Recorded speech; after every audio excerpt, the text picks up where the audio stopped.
Buenas tardes y bienvenidos a otro contexto de martes. Un día como hoy, pero de 1853, nació nuestro José Martí, el apóstol, nuestro héroe nacional, el más universal de los cubanos.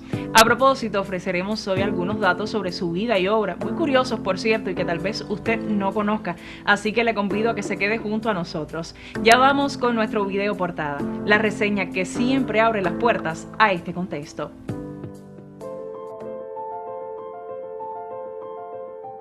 José Martí es considerado el más universal de todos los cubanos, fundador del Partido Revolucionario y organizador de la Justa Libertaria de 1895. Por la riqueza de su multifacética vida, existen muchos hechos relacionados con nuestro héroe nacional, poco divulgados y a la vez interesantes. Uno de ellos está relacionado con su formación universitaria. Se conoce que 2 títulos fueron expedidos por la Universidad de Zaragoza a favor de Martí, licenciado en Derecho y licenciado en Filosofía y Letras. Cuenta una versión que al terminar sus estudios en 1874 era necesario depositar 240 reales para recibir tales documentos y al no disponer de ese dinero le era imposible su solicitud. Otros criterios aseguran que como parte de la graduación era necesario jurar fidelidad y entrega a la corona española, protocolo que, como es de suponer, el cubano no estaría dispuesto a seguir. Lo cierto es que regresa al continente americano sin sus respectivos títulos y nunca logra recuperarlos. En el año 1995, a propósito del centenario de la caída en combate, el Estado cubano, a través de la Universidad de La Habana, solicita a la Universidad de Zaragoza los títulos universitarios de José Martí, que fueron confeccionados y entregados a la República de Cuba. Nuestro gobierno depositó ambas certificaciones en el Memorial José Martí y una copia en el Museo de la Fragua Martiana.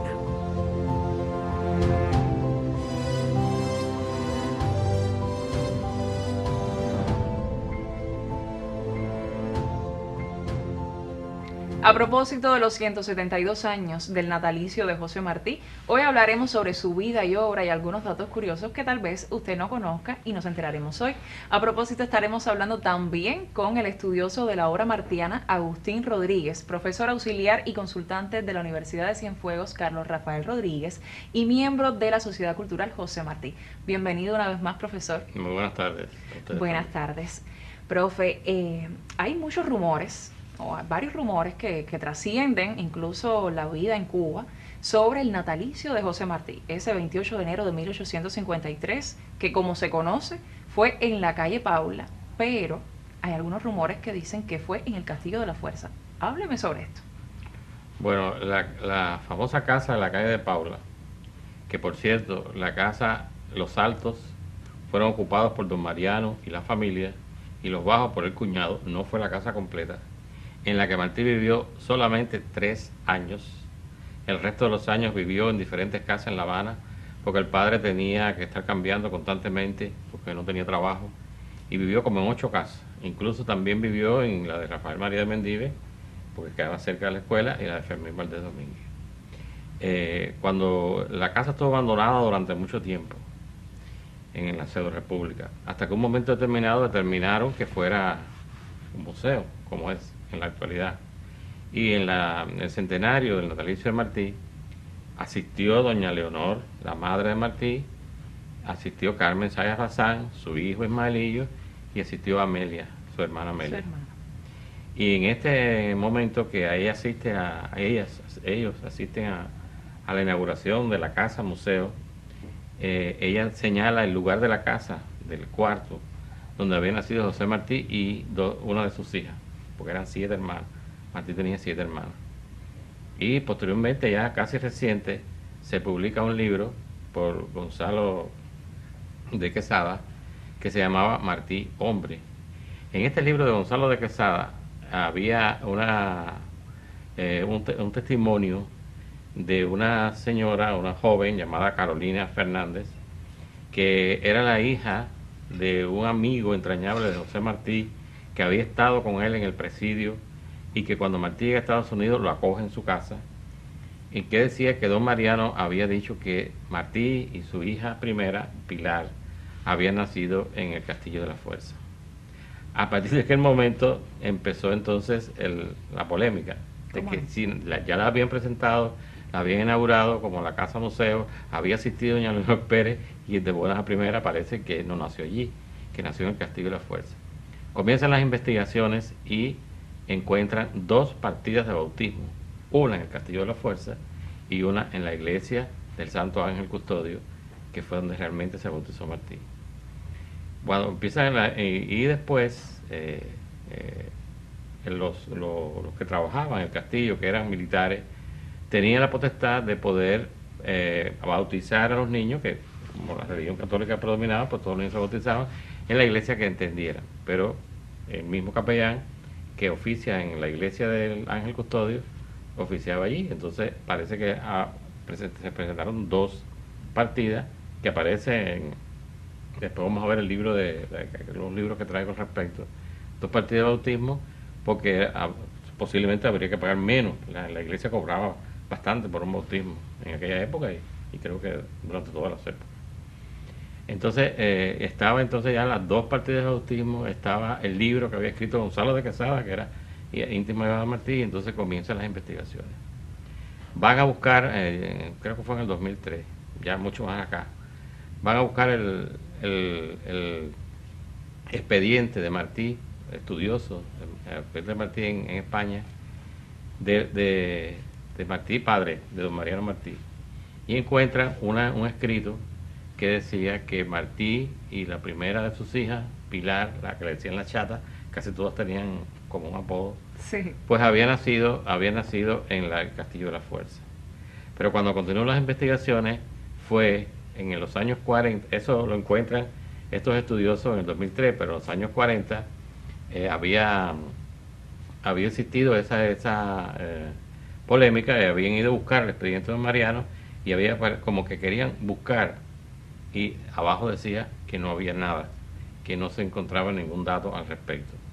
Y entonces, y no coincidían las letras de la petición, de la búsqueda de que había nacido en el Castillo de la Fuerza, con la letra de abajo, con el pie de la letra de abajo, que lo recoge García Pascual en su libro Estos documentos martianos.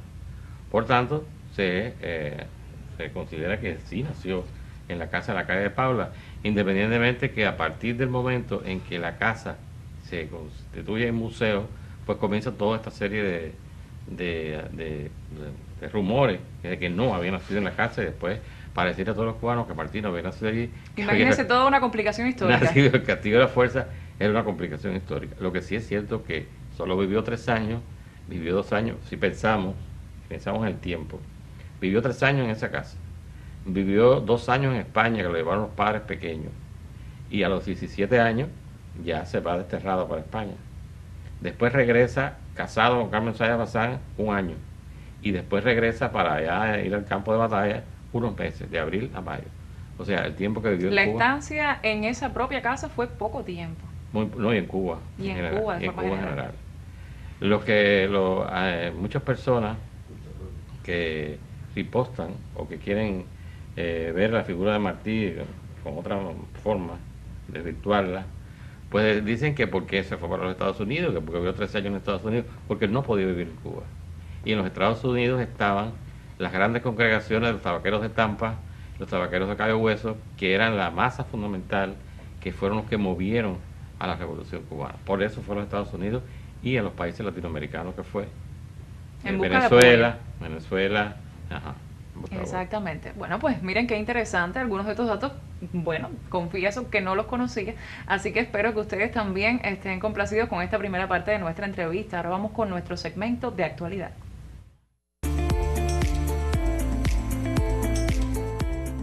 En el año hicimos 3 cursos para nuevos ingresos, es decir, para estudiantes de paracaidismo, los cuales tuvimos buenos resultados, ¿no? Específicamente en el último. Adelantamos mucho los alumnos, tenemos más presencia femenina, que es lo que está buscando la Federación Cubana de Paracaidismo, con el objetivo de tratar de hacer un equipo nacional de mujeres. Este deporte es bello, lo que muchas personas lo ven como algo que no se puede cumplir, pero sí se puede hacer. El que prueba y tiene la voluntad y logra hacerlo, se enamora tal, que es difícil después quitártelo de arriba. Estamos preparando un evento femenino nacional que nunca se ha dado. Vamos a ser los anfitriones de un concentrado femenino de mujeres ahora el 7, 8 y 9 de marzo, con presencia de todas las paracaidistas del país. Hay que prepararse mucho con la teoría para incrementar la preparación, tocarlo mucho, palparlo mucho. Yo lo que sí siempre me preparo, como todo deportista que tiene que ver con ese deporte específico, siempre tengo un casete que yo me preparo y lo analizo antes de ejecutar el vuelo para el ejercicio que voy a cumplir. Actualmente soy instructor de tándem en el Centro Internacional de Paracaidismo. Durante mi carrera nada más tengo 2 emergencias. ¿A qué le decimos emergencia? Cuando el primer paracaídas tiene problemas y hay que abandonarlo, pero que llevamos 2. El segundo tiene la misma categoría y la misma seguridad que el primero. Por lo tanto, cuando llegue el momento lo abandonamos y abrimos el segundo. ¿Me entiendes? Ahí no hay por qué preocuparse que no se va a abrir. Sí se abre. Sí.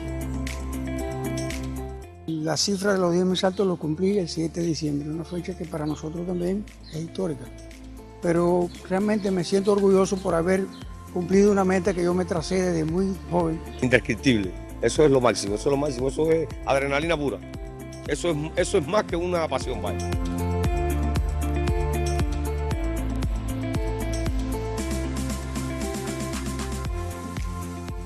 Adrenalina pura y que me falta por experimentar. Tengo esa deuda con ustedes, con el Club de Paracaidismo de Cienfuegos, pero sigo ahí, estoy ahí, así que el saludo para todos ustedes. Volvemos a hablar sobre nuestro héroe nacional, José Martí, con el profesor Agustín Rodríguez. Profe, usted trae 2 libros hoy acá, relacionados por supuesto con la obra martiana. Coménteme sobre ellos. Bueno, porque no es solo difundir la obra de Martí o hablar de Martí, o que las personas se interesen, sino que también se interesen por la lectura y por el conocimiento de Martí. Hay un libro que es de Luis García Pascual, que se llama Documentos Familiares. El libro lo único que recoge son todas las actas, todo de defunción, de nacimiento, de todas las personas relacionadas con Martí. Y aquí se encuentran las 2 actas bautismales, la del Castillo de la Fuerza y la de el santo, la iglesia del Santo Ángel Custodio. Y se encuentra también el documento que aparece en el archivo de don Mariano, donde se dice que nació un niño y una niña en el cuartel general del Castillo de la Fuerza, le llamaban Barracón, el Castillo de la Fuerza. Pero no aparece, en el autor no pone lo que faltaba, no hay nada. O sea, esa búsqueda que intentaron hacer realmente no existía. Pero además también hubo un momento en que fueron al Castillo de la Fuerza a ver todos los archivos y documentos que había, y en ningún momento aparecía que doña Leonor Pérez hubiera estado ingresada en ese castillo, allí. Y el otro es uno dedicado a Leonor Pérez, que se llama Creciente Agonía, de Froilán González. Ahí también es un libro muy interesante que habla solo sobre Leonor, pero viene en la introducción, en el prólogo, viene esta historia que le estoy haciendo para los que estén interesados en saber sobre este aspecto de la vida de Martí. Bueno, de la familia continuaremos hablando. Su relación con sus hermanas y con su madre, que bien sabemos que fue muy especial. Bueno, su relación, imagínense ustedes, un varón dentro de 7 hembras, hermanas, y la madre, o sea que eran en total 8. Entonces Martí, con la que más confraternizó fue con su hermana Ana, que fue la que murió joven, porque Ana era más o menos de la edad de Martí. Hay muy poco de la infancia de Martí, se recoge muy poco porque ni él escribió mucho al respecto, ni tampoco han hurgado los estudiosos en esta etapa de la infancia de Martí. Lo que sí se sabe, estuvo hasta los 17 años con su hermana, después en México la familia lo recibe, después cada hermana se casa, 3 murieron antes que él, cada hermana se casa y cada uno hace su familia. Y entonces ya, pero siempre estuvo en él presente las hermanas, la madre, el padre, la familia en general, opuestos a sus ideas revolucionarias, eran españoles. Y siempre estuvo presente en él y lo demuestra en sus cartas, en sus escritos en general, en la famosa carta de despedida a la madre que dice: abrace a mis hermanas y a sus compañeros. En las cartas que le escribe a Amelia. Amelia fue la que vivió hasta después de la República, la República. Y Amelia le escribe cosas preciosas en la carta a su hermana Amelia cuando se entera de las bodas. Y al cuñado, a José García, también le escribe cómo debe cuidar a su hermana. O sea, siempre hubo un interés muy grande y un cariño muy grande hacia la familia que no pudo tener realmente cerca y que deseó siempre tenerla cerca. Ahora hábleme de, bueno, salvando las distancias, de las similitudes entre el pensamiento de José Martí y Félix Varela. Bueno, hay un hecho significativo también y curioso, y es que Félix Varela muere el mismo año en que nace José Martí. Martí nace en enero y Félix Varela muere en febrero. Pero además de eso, en la misma pila bautismal del Santo Ángel Custodio, en que fue bautizado José Martí, también había sido bautizado Félix Varela, y también ejerció Félix Varela como sacerdote en esa iglesia. O sea, hay puntos de contacto, pero cuando seguimos analizando, bueno, algunos biógrafos dicen que uno esperó que muriera el otro para ser existir, para ser continuador de las ideas de ese pensamiento de liberación. Y cuando pensamos, por ejemplo, Félix Varela escribió un periódico que se llamó El Habanero, que era para hablar de la lucha contra España, de la nacionalidad, de toda una serie de cosas interesantes de la época. Y Martí escribió El Diablo Cojuelo, que tuvieron corta vida, el periódico Siboney y el periódico La Patria Libre, junto con Fermín Valdés Domínguez. Por otro lado, Félix Varela escribe su famosa obra, que desgraciadamente no se conoce casi, Las Cartas del Elpidio. Las Cartas del Elpidio era la juventud cubana, entre comillas, para poderla difundir. Las Cartas del Elpidio son un llamado a la juventud, a la nacionalidad, a luchar contra España, a la cientificidad que deben, en sus estudios, que deben tener. Y Martí escribe su Edad de Oro, que es dedicada a los niños y a los jóvenes de América en general. Y en Edad de Oro, ¿qué hace Martí? Él quiere que el niño se quite de la mente los cuentos de brujas y encantamientos y príncipes y princesas, y busca entonces cuentos, unos de él, otros traducidos, como el caso de La Montaña y la Ardilla, otros traducidos, en que hay enseñanzas profundas para un niño americano. Y para la audiencia. Están los versos, unos versos de él y otros versos que no son de él, que son traducidos. Todos recordamos el famoso poema Los Dos Príncipes. Esos Dos Príncipes es una traducción de la norteamericana Helen Hunt Jackson, que Martí hace una nueva versión al traducirlo y pone en comparación el rico con el pobre, y que al final todos vamos a morir y todos vamos a ser iguales. Bueno, algunas de las similitudes entre estos dos pensadores extraordinarios de nuestra Cuba. Ahora vamos con otra de nuestras secciones, Detalles. La serie All We Need Is Love es una serie que toca desde el objetual, desde el objeto, objetos como el lápiz o la bala. La tesis de que efectivamente el objeto en sí no tiene un valor salvo la persona que esté detrás de ese objeto y los objetivos, la formación de esa persona. Sobre esa tesis está realizada también el proyecto de esta pieza, que es Drone. La primera que pretendo hacer, que es efectivamente tocando el tema de la educación. El lápiz es el primer instrumento que tenemos cuando niños, cuando aprendemos, cuando empezamos a hacer las primeras letras, los primeros bocetos, el primer dibujo, lo hacemos generalmente con un lápiz. Fíjate, es ese principio en el crecimiento de el realizar las cosas con un instrumento tan noble, realizar cosas a veces que son los primeros sueños que uno tiene. El lápiz también es un símbolo de la educación, de lo que recibimos.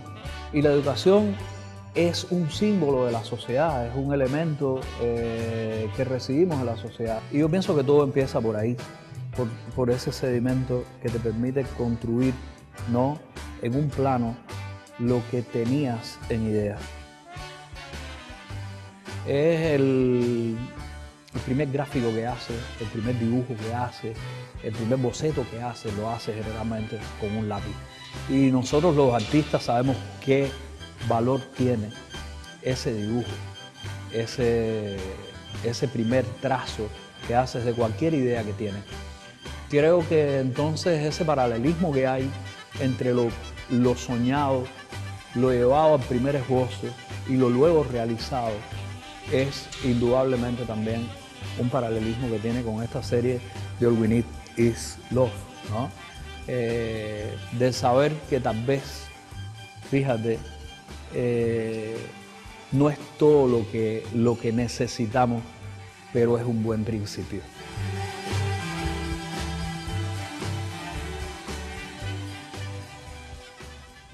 Este fue solo un adelanto de lo que nos propondrá Vladimir Rodríguez en la Bienal de La Habana, que tendrá desde hace algún tiempo ya, como cada bienal, tiene también un espacio en Cienfuegos, así que nosotros ansiosos y por supuesto que vamos a asistir a estas exposiciones. Continuamos hablando ya casi cerrando nuestro programa sobre José Martí, su ideario, su pensamiento, su vigencia también. La patria como ara y no pedestal. Hijo de españoles, estuvo en desacuerdo total con el yugo español sobre los cuellos de los cubanos, sobre los cuellos de América. Bueno, hay una gran pregunta que siempre se hacen las personas. ¿Por qué siendo hijo de españoles llegó a ser el gran prócer de la independencia que fue y que llegó a proclamar la patria como era el gran valor que le dio a la patria y no como pedestal? Martí fue un criollo de la mezcla de españoles en Cuba y sus padres estaban opuestos a estas ideales independentistas porque defendían los intereses de España y él estaba en contra de los intereses de España. Él siempre dijo que no estaba en contra del pueblo español porque visitó España y tenía valoraba grandemente a los españoles. Estaba en contra de los crímenes que ocurrían en Cuba, en algunos países.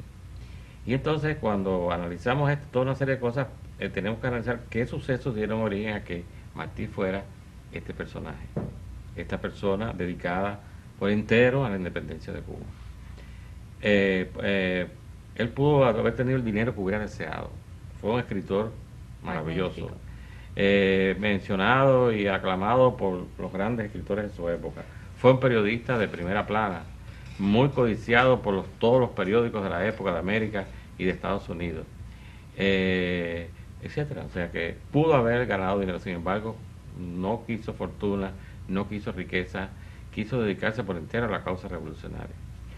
Y cuando vemos, por ejemplo, la famosa foto de Jamaica, que está la única que aparece de cuerpo completo, vemos los zapatos gastados, o sea, y cuando estaba en Estados Unidos caminando por aquellas calles buscando para la revolución, para la causa de la revolución, una ropa normal, o sea, no le interesaba para nada tener gloria, tener fama, tener lujo. No era ostentoso, definitivamente. No era ostentoso. Ahora, en la historia de él, por ejemplo, nos podemos ver que ya habíamos hablado que era un varón entre 7 hembras. Y en su casa, ¿qué podía buscar? Y con la única hermana que podía jugar más era con Ana. Pero aparece en su vida la famosa figura de su maestro, Rafael María de Mendive. Y en casa de Rafael María de Mendive, pues Martí lee los libros y ve los intercambios que había hablando de la independencia de Cuba. Y todo esto le va calando en la mente del joven Martí.